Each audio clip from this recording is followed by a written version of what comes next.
पहुंचा यहाँ पर। अब इसके बाद चूंकि रियासत ने हमें रोकने के लिए बहुत बड़ा चैलेंज दिया था, अल्लाह अल्लाह क्या उसने सुरखरू किया। हम बड़े लोग नहीं हैं, हम कमजोर लोग हैं, अल्लाह ने भी सुरखरू कर दिया है।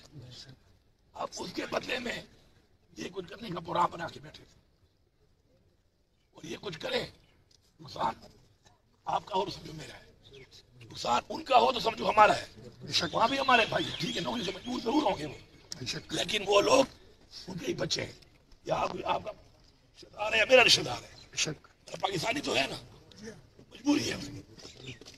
इसलिए अब आराम से आप सारे यहाँ बैठे, इधर आपके लिए बिस्तर का बंदोबस्त करते हैं, टेंट लगवाता हूँ मैं, सामने मस्जिद है, शुक्राने के नफल जरूर पढ़ना, खाने का बंदोबस्त करता हूँ।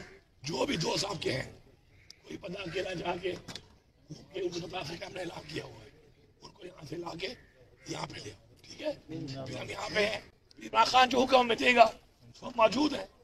अब तो डी जो हमारे साथ है, और हमने क्या करना है, हमने पहले भी इमरान खान का हुक्म था पूरा मन ऐसे था, और अब भी अगर आएगा तो पूरा मन खाएगा। तो मतलब ये है, कबूल करें, आराम से बैठे, अल्लाह का शुक्र अदा करें, और ये दुआ करें कि अल्लाह ताला हमारे लीडर को सुरखरू करे। इस तरह करेंगे हमारा लीडर इमरान खान इस वक्त हमारी वजह से जेल में, वो सुरखरू होगा, पाकिस्तान सुरखरू होगा, वो सुरखरू होगा, पाकिस्तान का आइन सुरखरू होगा, और वो सुरखरू होगा तो पाकिस्तान की 25 करोड़ आवाम सुरखरू होगी, क्योंकि पाकिस्तान की 25 करोड़ आवाम ने उसको वोट दिया है, 8 फरवरी को उसको वोट दिया है, उन्होंने वोट चोरी कर